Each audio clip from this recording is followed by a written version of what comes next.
And I'll send you like a raw copy, and then just do what you want with it. Like if you Yeah, I do don't edit even. it, just Do you don't know do it what? dishonestly. You know. Yeah, it's not really of interest to me, that, mate. Honestly, you can send it me, but All right, I'll put it up, and I'll give you a link to up on my channel if you like. sound cool. Okay, so people will be curious about who you are. So do you want to give a brief introduction? So my name's Dale. A Mancunian. I work with young care leavers in Manchester. My history is of community and working with young people. From life experience has drove me into that.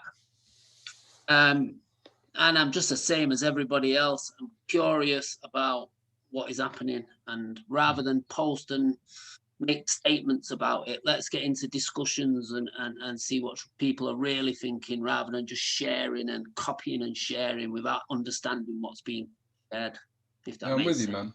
What's it like working with like young people?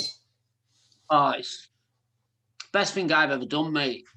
To be honest, I've always had a hand in doing that, but just recently I took it on full time, so come away from what was earning me money, and got into doing this full time. It's the best thing I've ever done, mate. We learn more about ourselves working with people, and we think we're doing it to help them, but we're not. We're helping ourselves more than really helping them. You know what I mean? We learn Yeah, so much. so true, so true.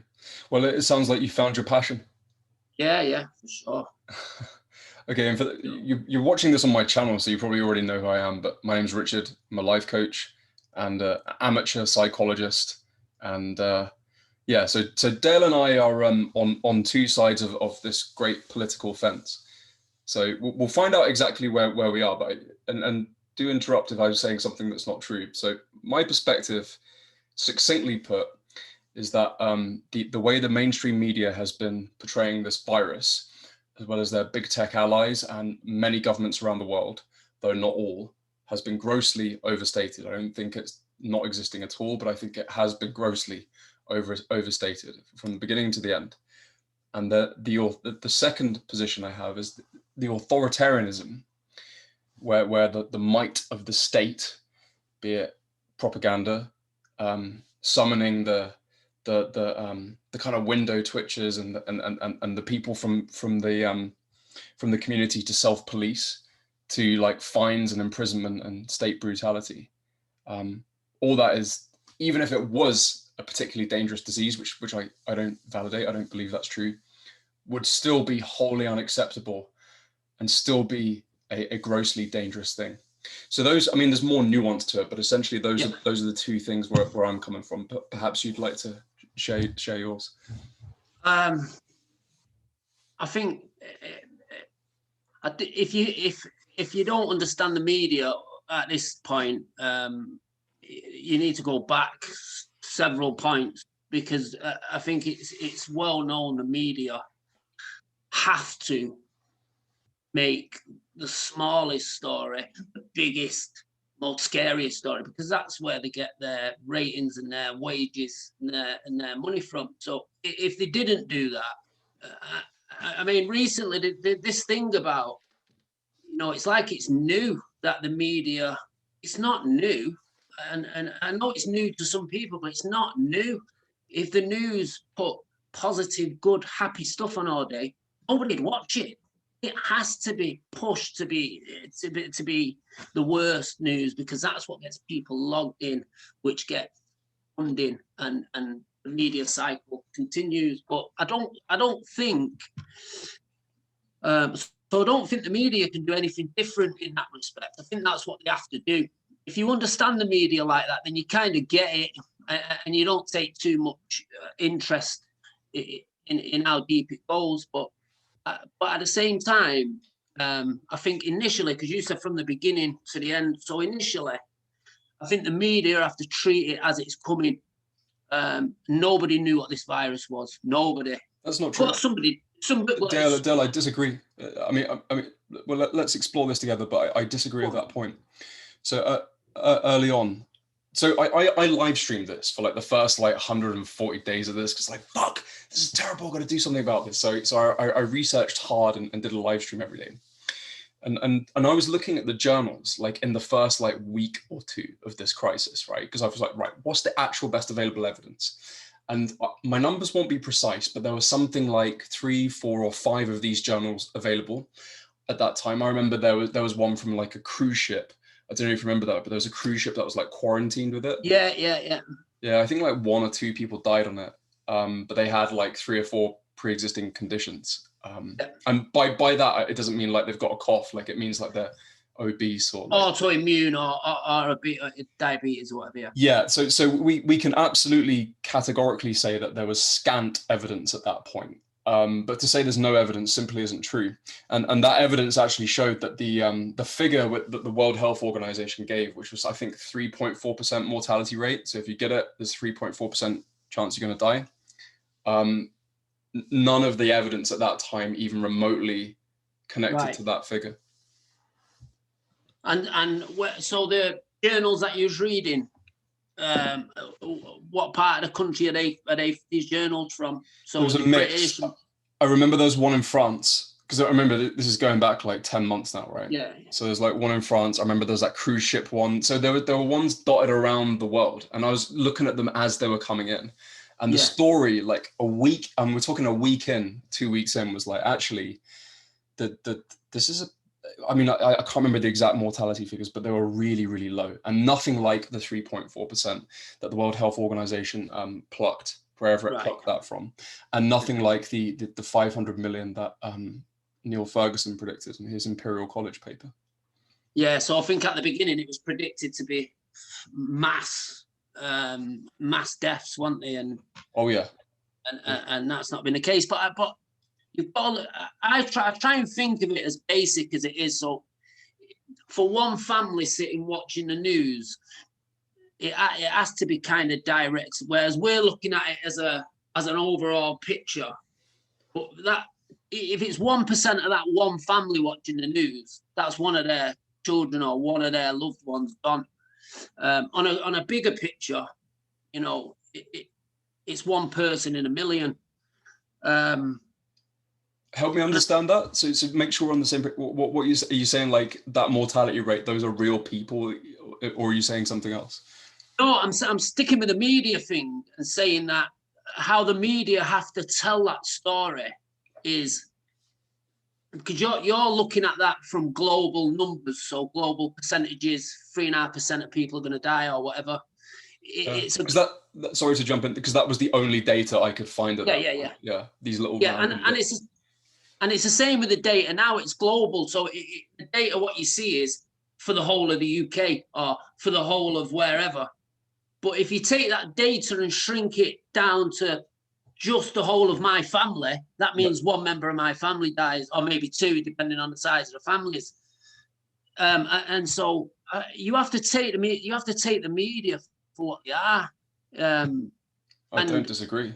Yeah, and so that's what I'm saying. I'm just trying to stick with that media thing, that you have to take them for what they are, and I suppose as well, Richard, if me and you, a government, and we get this, regardless of what the figures are, but we get this new virus being leaked, I'm not convinced of the official story about how the virus was created, but maybe that's another debate. I think it's neither here nor there. That might be an interesting thing for future historians to work out, but it's neither here nor there whether it's genetically engineered. The point is that it was released, and there was the authoritarianism, which hopefully I'll persuade the audience at least that is a deadly thing, you know. So you're right, it's irrelevant. It was released, it's here, so it's here. How it got here doesn't matter.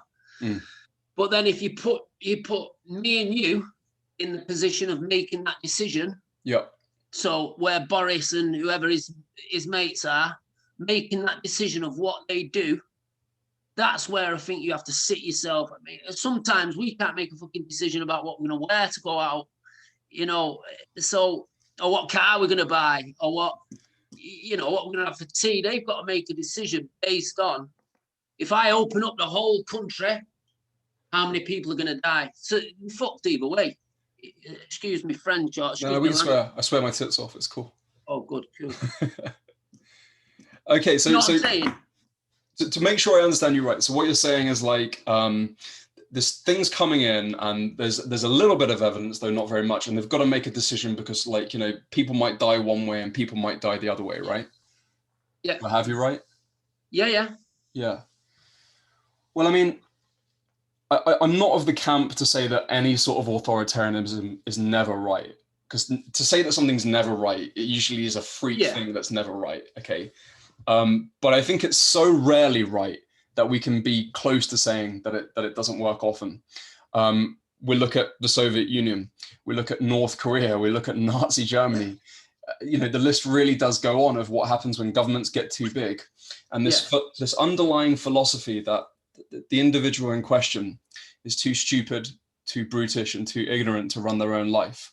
And what they need to save them is a centralized authority to come in, and through the use of violence and then the new tools available, which is a very sophisticated understanding of human psychology and other tools like mass media, we're going to use those to, as best we can, covertly and through violence, physical violence sometimes, enforce the will of the central planners onto the individual.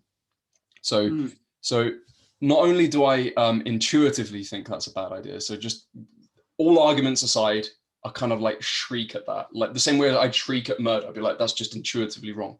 I also think that it's just kind of an open and shut case from a utilitarian point of view, that the data is quite clear that the more we get like that, where the central planners start to micromanage and take responsibility off the shoulders of the individual, and by doing so infantilize them, and then puts it to the central planners, who then use violence and coercion and covert perception management. The extent we do that is the extent that suffering happens, number one, and ridiculous death counts in the hundreds of millions. That's the data.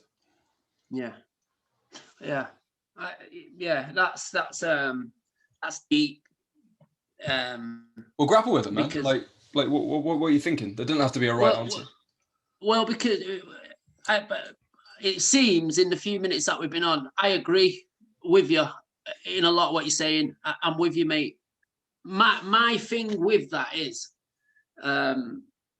society has to run somehow. Yeah, agreed. And the way that society has evolved is that if there isn't somebody telling a huge percentage of society what to do and when to do it, it will collapse. Polite. I don't know. Maybe collapse is a strong word, but small sectors of it will just crumble, because without them being told what to do, they don't know what to do. So there has to be some level of somebody steering a ship what society feels they're part of. And of course, parts of that ship of society are not happy with who's steering the ship, because they want to steer their own ship. But society as a whole is a ship that somebody has to steer. Yeah. So I agree with you, but like maybe not by magnitude. So do we ever need some sort of central planners to organize something centrally? Maybe. I think you can make a case that that's true, but I think you'd be quite surprised at just how small the extent we need those people are. Like, for example, me and you, Dale, there's basically no central planners involved in our thing. We cooperated to get here, and we're only here because we're cooperating together, and there's no boss for me, there's no boss for you. So this is an example of a trade happening with very little central planner assistance. Not zero, because it's kind of there in the background. Same with your sexual relationships. Same with most of the business stuff one does most of the time. So I think, yes, you can make a case that it's useful to have a little bit, right? But this extent is way off the chart, where they're doing this Joseph Fritzl, like, you know, lock you in your basement, like telling you may move here, you may not move here. And by the way, if you're part of a privileged class, so if you're a journalist or if you're a politician or if you earn enough money, you don't have to wear the mask. In business class, you don't have to worry about staying in your home because you're important to the economy. You can go and you can travel without quarantine. And this is an entirely predictable, inevitable consequence of what happens when central planners micromanage the right and wrong thing. Yeah, and you see, you know, when you're talking, I didn't say at the beginning because I wasn't sure about the audience, but I'm sure none of my children are going to be watching this. So a huge part of my life was spent fighting the system, and within the system, prison system, justice system, and constantly battling against that control and that order, and so with what you're talking to now, it reignites. Like, you're right, it should be nobody moving, and but there has to be, for society to continue, there has to be. So what my question is how much do you think that they are involved? Because I heard you speaking before about um authoritarianism with violence, and but I don't, is there enough of, is that happening?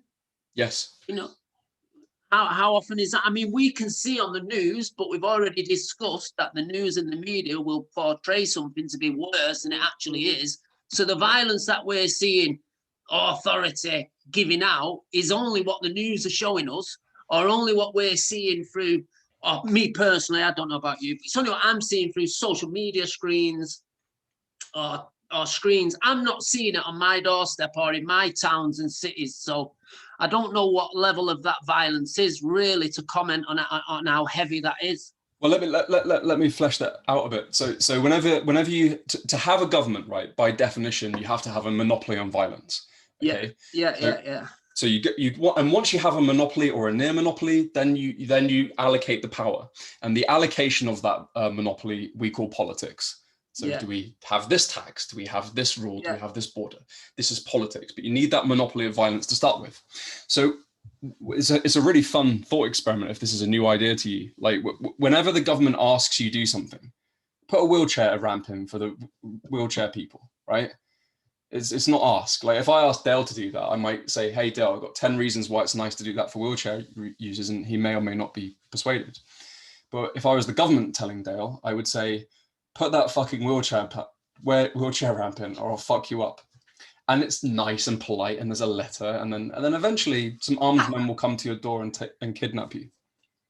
So you ask me where the violence is. It's like asking a fish where the water is. That I think that's an extreme. That's extreme. Debunk it then.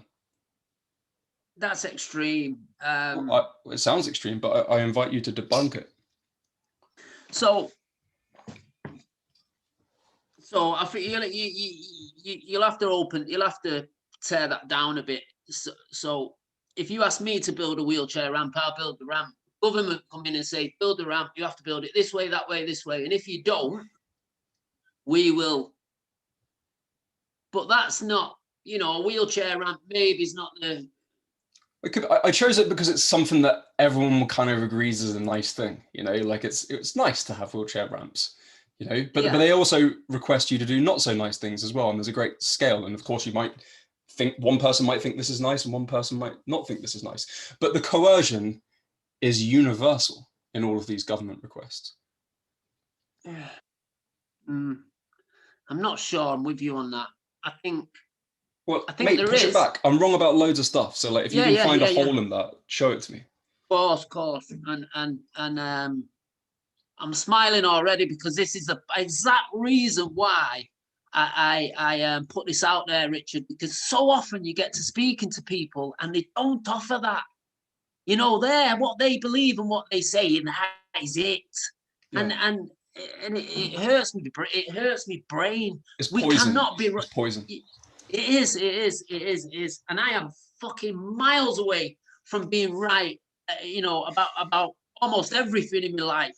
But I have a critical mind, and I want to push at it and find out what feels good to me and what sounds good and sounds right and feels right. And too many people nowadays just put a statement out and that's it. Yeah.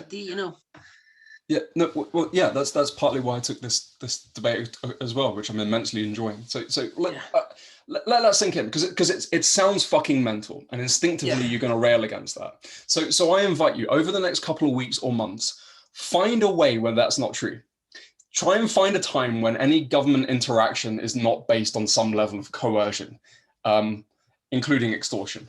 And if you're able to, text me, because I like playing with these ideas myself. So Yeah, I just think that again, it has to take place at some level for society to roll different question. forward.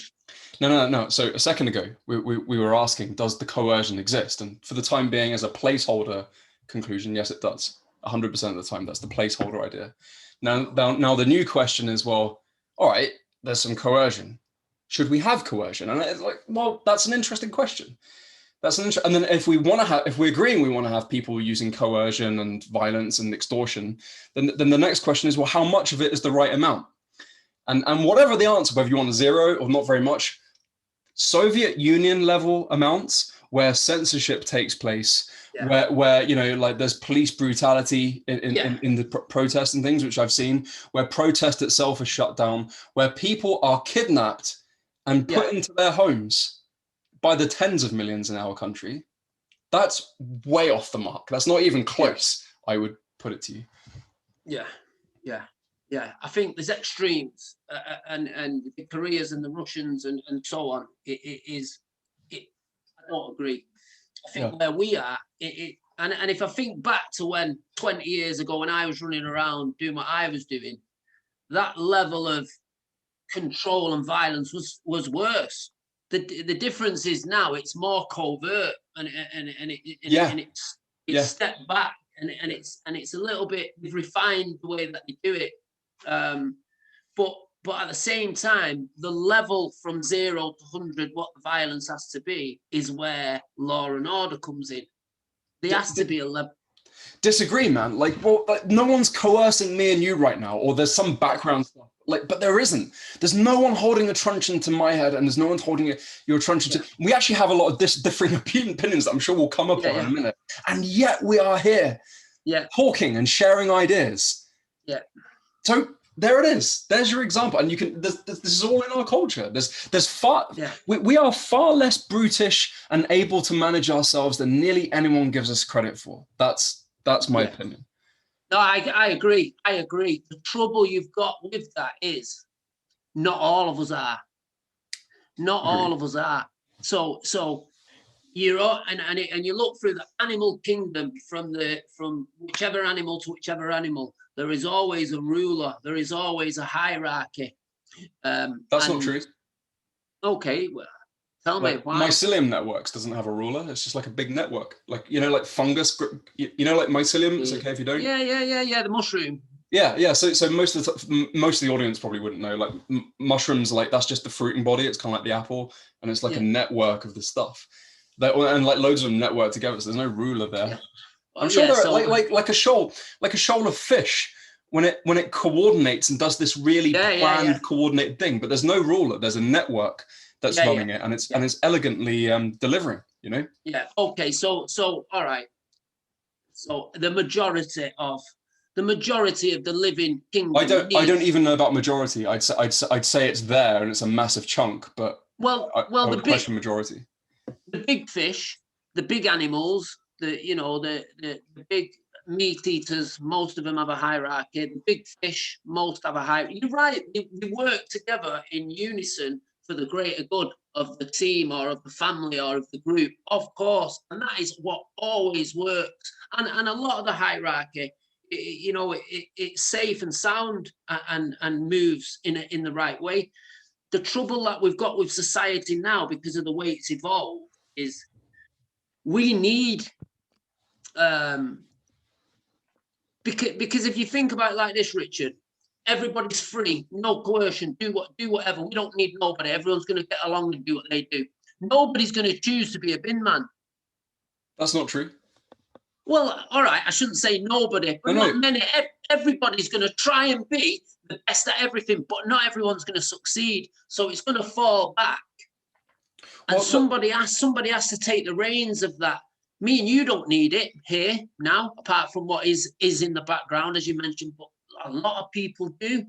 And I don't know how, on a big scale, small scale, me and you, big scale, I don't know how that works. I don't. Well, I do. So like we have a mix of these two models right now. We've got some centralized or planning controlling through violence, right? And we've got a network of people. Like most of the crypto, I don't know if you're into cryptocurrency at all, No, Dan. no. Okay, well, I've not got my head on it. I don't understand it. I should, but you know, send me maybe I a need a text, mate, coach. after this. Send me a text. I'll set you up if you're curious about it. But like it's like nearly all of that is completely decentralized, and Yeah, there yeah, really yeah. isn't like any centralization. And what you have is this free market effect. So a minute ago you're like, no one's going to be a binman. All right, that might last a couple of days. Then people really want their fucking bins emptying and they don't want to do it themselves. And one person says, all right, I'll do it. 10 grand a day, and they'll pay it because we really want those bins moved. And the free market will allocate a fair price for that goods or service to be distributed. We're a long way from that, though, aren't we? Well, yeah, like so in cultures where we did that, and like the Americans, like as the American kind of empire was in its glory days, right? Like they were like that. They embodied that pioneer spirit and free market system, Yeah, right? yeah, yeah. And then Yeah. on the other side, you've got like the Soviet Union, where like the fucking trains didn't work.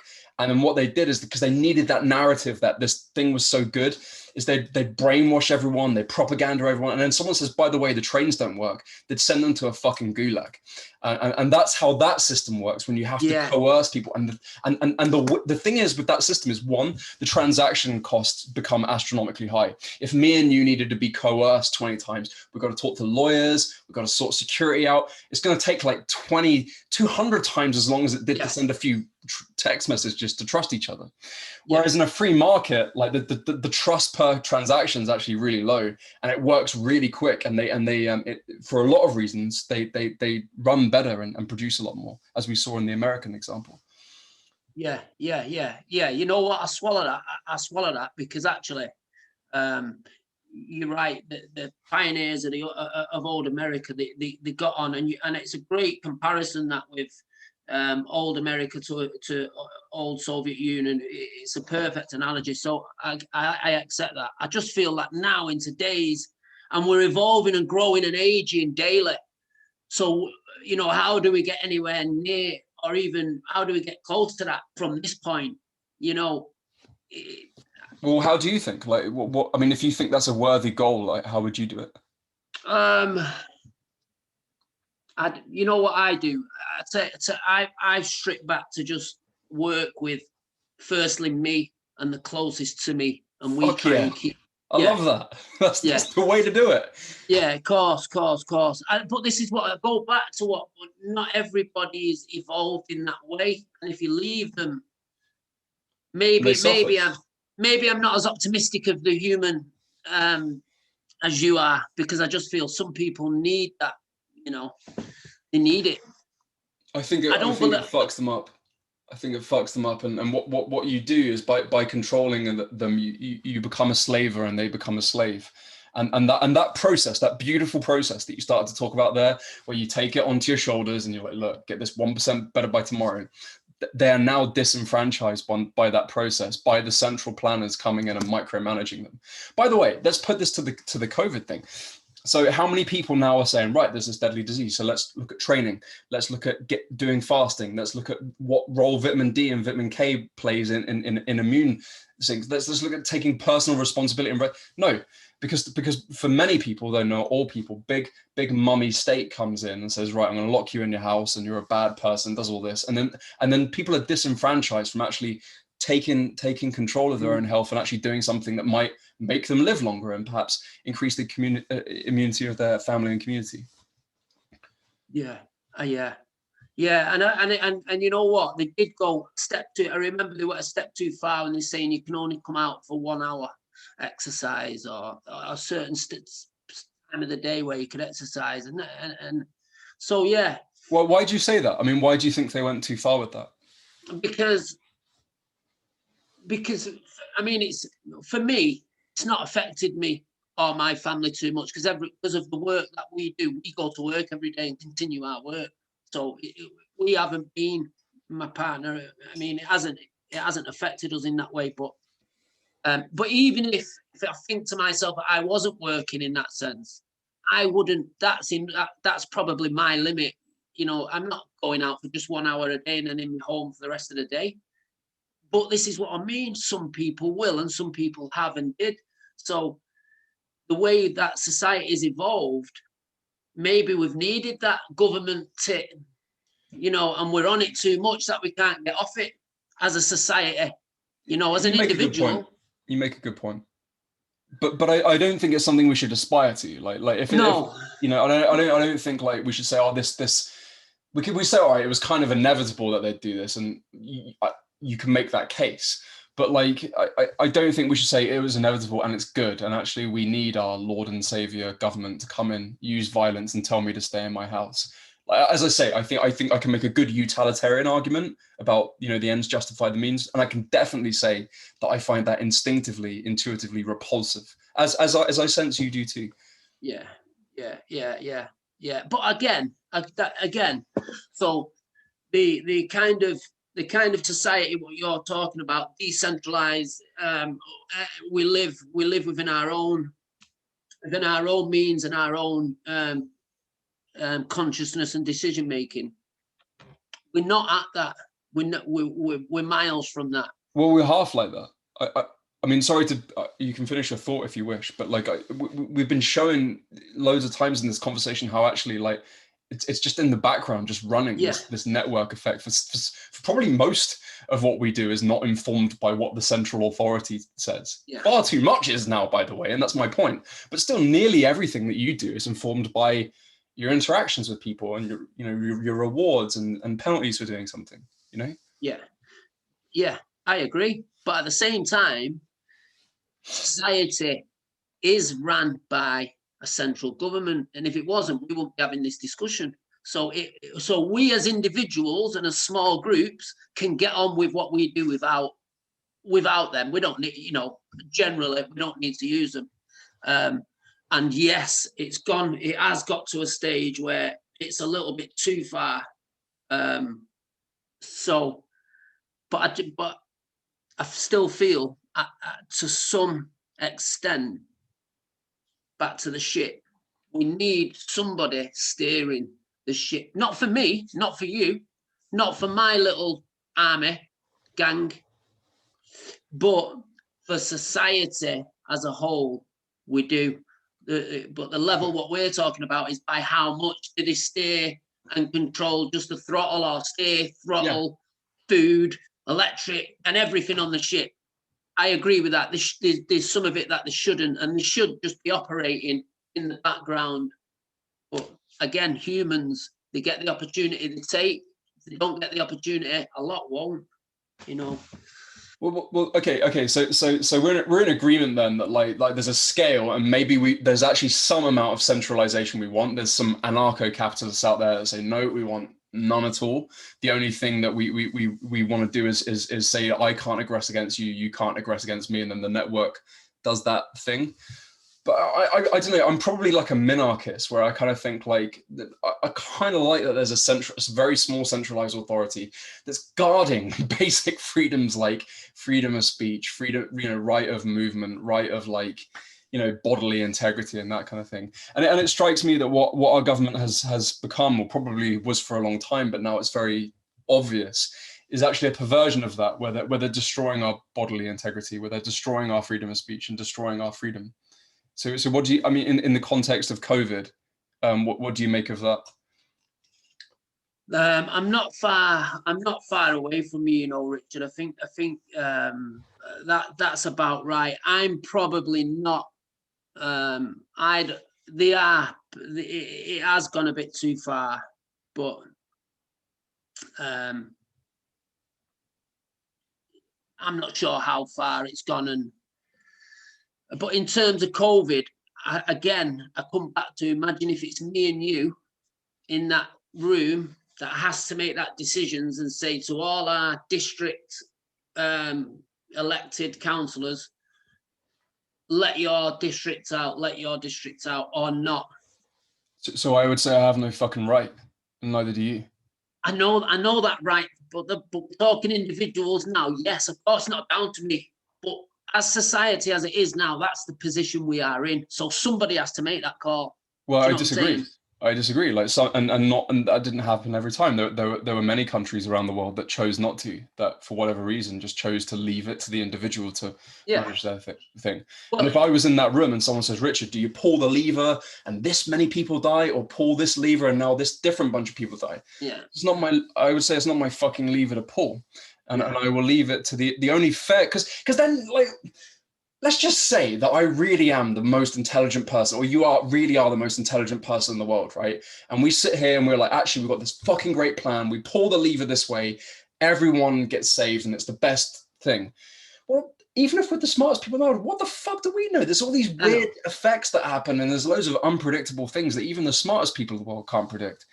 Yeah, And the point in case is with this COVID thing, there's really good evidence that the measures we have taken, the authoritarian measures we've taken to allegedly slow the spread and all this kind of stuff, they're going to kill not just a little bit more than this coronavirus yeah, did, multiples more. There's a South African paper I saw earlier on that said, like, looking at a long time window, like a few decades, they estimated 29 times would die from poverty, from suicide, from, because poverty kills. Like, if you, yeah, for every 10 grand or 5 grand you lose, like, your life expectancy goes down. And unlike COVID-19, which is it kills between 0.1 and 0.5 mortality, depending on which study you look at. I've had poverty, and perhaps you have too. You've had a yeah, taste of what that's like. yeah, Yeah, yeah, yeah, yeah, yeah, yeah. You've got it, and you stay poor long enough, you won't live long. yeah, yeah, yeah. Um, yeah, yeah. But I agree. I can't disagree with you, mate. But today, 2021, whatever the date in February is, 18th of February 2021, we are, as a society, at a stage where we have people steering our ship. That's just the Somewhat. way. Sorry to Somewhat. keep jumping in. So somebody has to make that shout. Somebody has to shout yes or no. Lever. Somebody does. No, Just somebody does. no, like, because one of the options is nothing at all, and So that could well have been used. so so that means that media, COVID has come. You can't hear. No, it was out of focus. So, like, you do Oh that yeah, to yeah. bring the focus back. Yeah. So that means that COVID comes. It doesn't even get released on the media. You saying? How do you mean? Because you said actually nothing could have been done. No, I think loads could be done, and if there's the different question of what should we have done, there's loads of answers. But sorry, what was the actual question? Sorry, I lost. So what I'm saying is that somebody has to say. So if we're talking about COVID and lockdown or no lockdown, did Sweden have a listen? Not going to lock you down, but don't be idiots. Go about your business, but be sensible. Yeah, so we might agree that that's the proper place of a government, if there is ever a proper place for a government to do that. Like, here's some advice, guys. We've got our best scientists here. We spent quite a lot of your money on this. We've got a 15-point plan that we think will actually get as many of us through this as possible, whilst maintaining your bodily sovereignty and the sovereignty of your thought, and your freedom of speech and freedom of movement and stuff. Yeah. That I'd love to see that. In fact, I'd be cheerleading that, and I'd be doing my bit to help. If that happened in this country. So what I'm saying is, somebody has to make. So somebody in Sweden had to make that call, and somebody here has to make that call.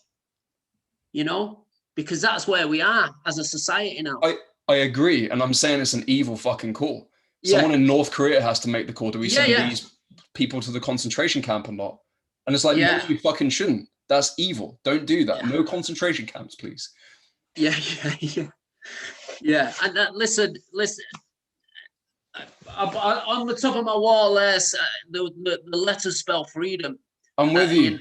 I will give my life for that word, Dale. And I've thought about this long and hard in 2020. I really will.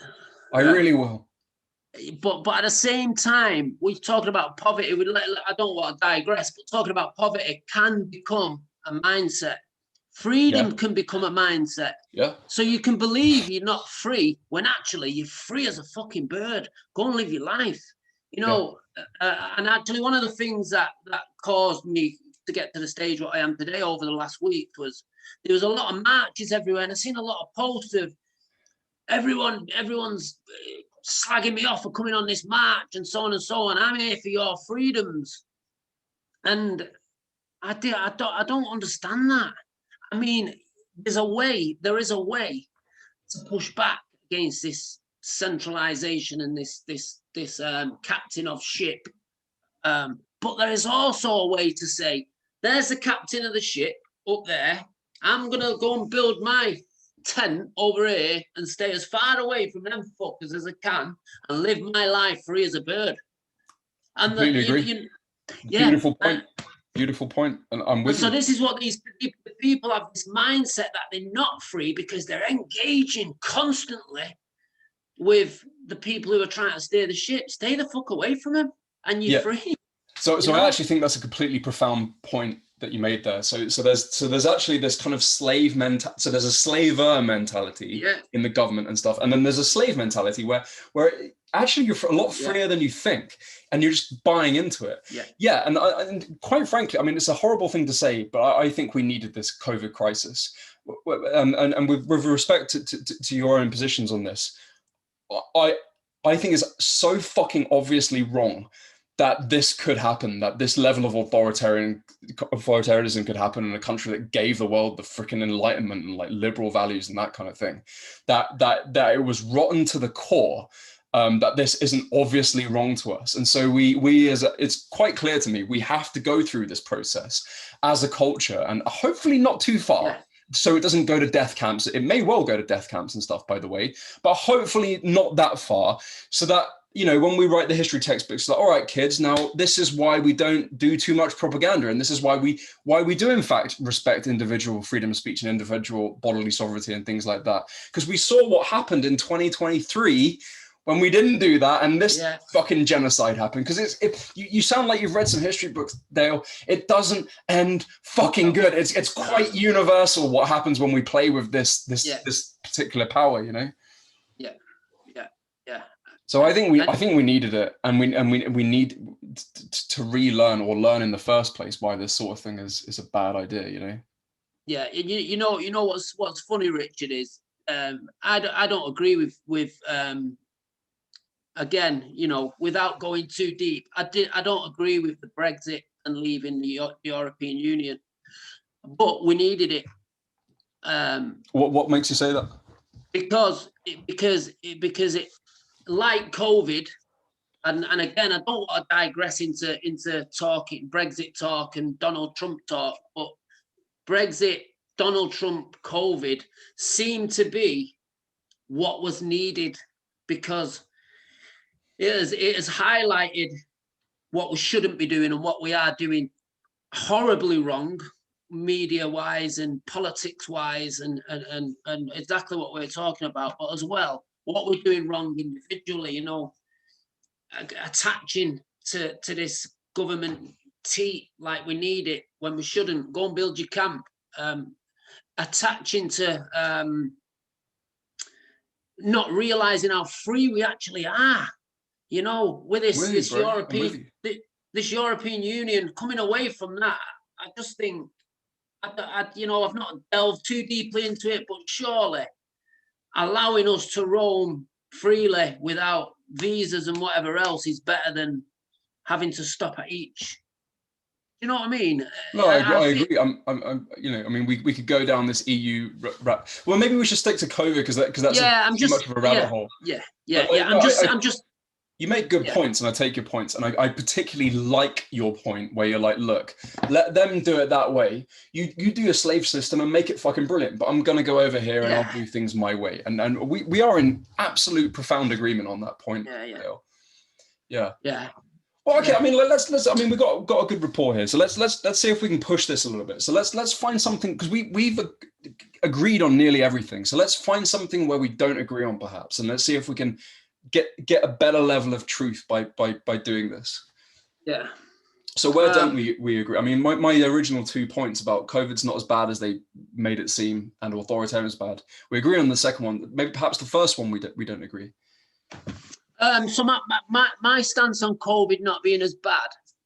So okay, to play devil's advocate a little bit.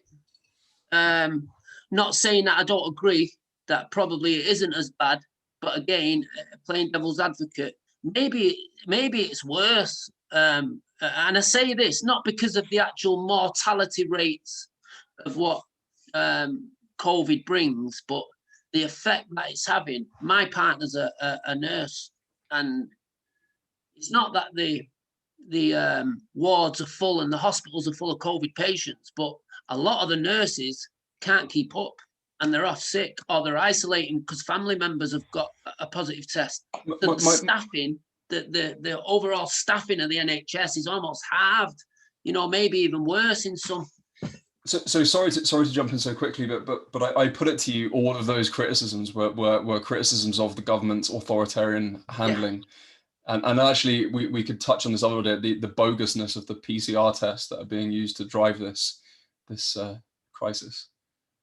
Yeah, the tests aren't the best, and yeah, the propaganda and the media talk of how bad it is. Maybe there's something that we don't know, and only certain elected officials are allowed to know. I don't know. It does seem. Sorry? I say fuck that whole mindset, letting special people with special brains work out special stuff that we can't. Fuck that. I know, but that's where we are. It's where we are. Half we're like that and half we're not. The reason why we're here, Dale, is I didn't believe that. And I was like, all right, I'm going to do my due diligence. And if it is what they've been saying, I will find out the evidence why, and I will be able to argue it strongly. Yeah. I did my own research and I found out that the best available evidence was nothing like what those bodies were talking about. So what I'm saying is maybe the evidence isn't there to find because the evidence that you're looking for has not been released yet. Well, quite possibly, but then fucking release it. And, there would be signs that would be in the public domain if there's a giant pandemic that's, the most dangerous thing and it has 3.4% mortality. Like that would leave signs that even if it was all censored, you wouldn't be able to see, But I take your point. Are we saying that COVID's not as bad as it is, but it's been as bad as it is for us in the UK because of the poorly managed, the way that the government has poorly managed it? Yeah, well, I mean, yes. And those examples you gave about your partner that's in the NHS, that all of them were results of government policy, nothing to do with viruses. The virus does bring problems, there's no doubt about that.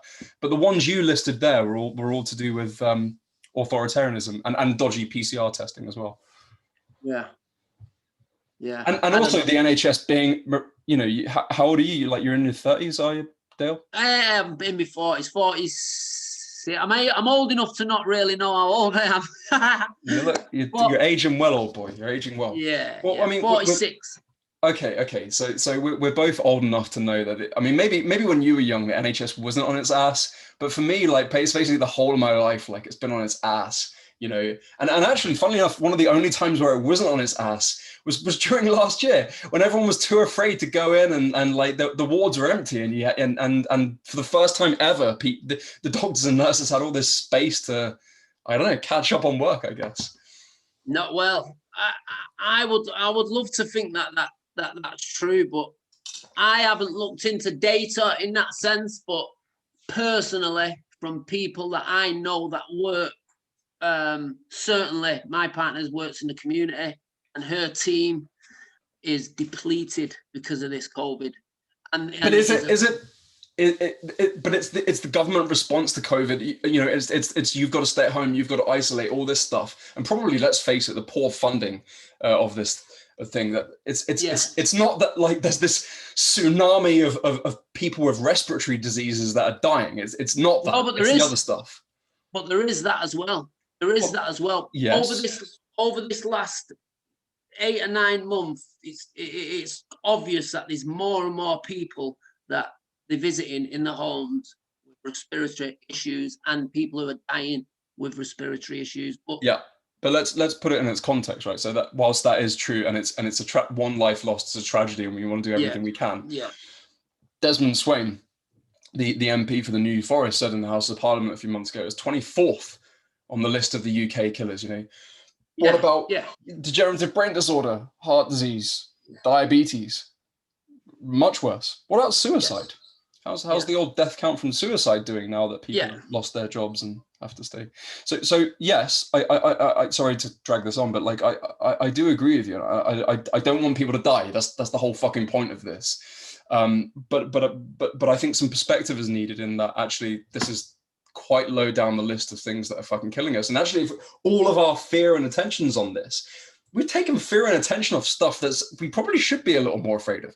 Like degenerative brain disorder is fucking scary and it's likely to get you and me. So let's look at that, shall we? I know.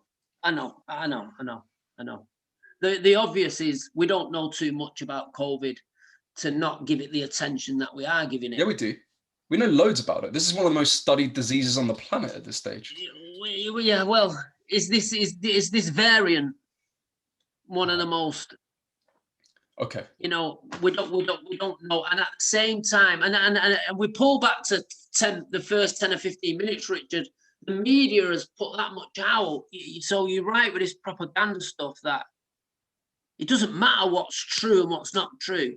The general consensus is COVID is a killer and it's fucking dangerous and stay in your home. So if you translate that to the doctors and nurses that are visiting people, and it's a mess, really. You know, it's a mess. I do agree that it's a mess, and I agree with most of those sentiments you just expressed there. Look, Dale, should we would this, unless there's any other points you want to get to, would this be a time to draw a conclusion? I think so, mate. Yeah, I think so. First of all, thanks for coming. I really enjoyed this, and yeah, you got good energy. Me too, mate. No, I mean it, and you have good energy. You've been fun to talk to. So I'll give like closing thoughts. You give closing thoughts, and we'll leave it at that. Okay. So my closing thoughts are that, like, you know, it is a dangerous disease, and there will be many to come, and there are many since, but some proportionality is required, and actually the authoritarianism that we've employed to deal with this thing is not only morally fucking evil, which I believe we're in agreeing with, but actually, if we want to see a death count, let's see this thing play out, and we'll see how many people die from this. And unlike COVID-19, which is not that bad of a death count, tragic though it is, this authoritarianism, if left to play out unchecked, will be murderous in the extreme. Yeah. Same as what you said, Rick. I've really enjoyed this, man. Cool to meet you. It's been good, and yeah, likewise, good energy. I've enjoyed it, and it's nice, mate, to get to sit with somebody sensible enough to discuss stuff without just making statements and then not even being able to stand on them when they fucking made them. Yeah. You know. Yeah, I agree. If you're wrong, you're wrong. No, but we're losing that, I think. So it's been good. I've really enjoyed it. I profoundly agree. And we have, one of the casualties of this crisis is like people have got into camps and they're not talking. And I completely validate those points. So bless you, Dale. Thank you for coming around, and I'll see you in Manchester for a cup of coffee sometime. How about that? Yeah, man. Cool. All right. So I'll turn the recording off now.